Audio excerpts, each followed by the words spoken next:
देखेंगे एलोपेशिया प्रीसेनाइलिस, इसके सिम्टम्स हैं। This form of alopecia is quite similar to the preceding form, मतलब जो हमने पहले पढ़ी थी, जो एलोपेशिया सेनाइलिस पढ़ी थी उसके जैसे ही है, except that it begins earlier in life. सिर्फ अंतर इतना है कि वो एज के जब ज़्यादा एज बढ़ जाती थी 40s 50s में शुरू होती थी, ये अर्लियर एज में शुरू हो जाती, मतलब पहले ही जो एल्डर अवस्था आने से पहले जो लाइफ होती है उससे पहले 20s 30s 40s से पहले शुरू हो जाती है ये। Between the age of 25 and 30 years, जो 25 से लेकर 30 ईयर्स तक की एज होती है उस समय ये शुरू होती है। It usually begins about the forehead and spreads backwards। अब ये यूजली फोरहेड से शुरू होती है। आगे देखा होगा कि बहुत से जवान बच्चे होते हैं, मोस्टली मेल्स, जिनके आगे से फोरहेड से बाल झड़ना शुरू हो जाते हैं। गर्ल्स में भी देखने को मिलता है, फोरहेड में साइड से बाल झड़ने शुरू हो जाते हैं, तो ये बाल आगे से झड़ने शुरू होते हैं।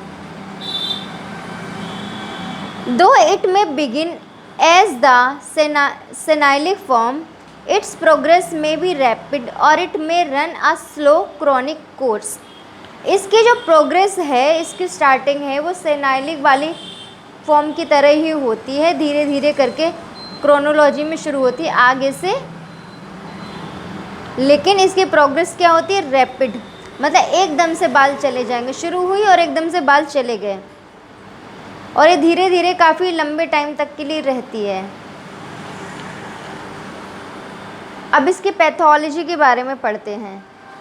The pathology is very similar to the senile form, simply the atrophic process begins earlier in life. इसकी जो पैथोलॉजी है वो सेनाइलिक फॉर्म की तरह ही है, जैसे उसमें जो स्किन के सबकुटेनियस टिश्यूज़ थे वो और हेयर के जो फॉलिकल्स थे उनकी एट्रोफी हो गई थी, सेम इसमें भी एट्रोफी हो जाएगी, बट ये इसमें अर्लियर एज में पहले ही शुरू हो जाएगी उनकी एट्रोफी होना, इसलिए आगे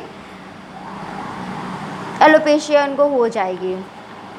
अब इसके इटियोलॉजी के बारे में पढ़ती है। तो पैथोलॉजी होगी क्यों होता है, इटियोलॉजी मतलब कारण, क्या कारण रहा। Pathologist tell us that both forms are due to hereditary. ये बताते हैं कि मोस्टली जो दोनों फॉर्म्स हैं वो हेरिडिटरी ही होती है इनका कारण, but that is very indefinite, मतलब ये जो हेरिडिटरी वाला जो रीज़न है वो बहुत ज़्यादा श्योर नहीं है, इनडेफिनिट नहीं है।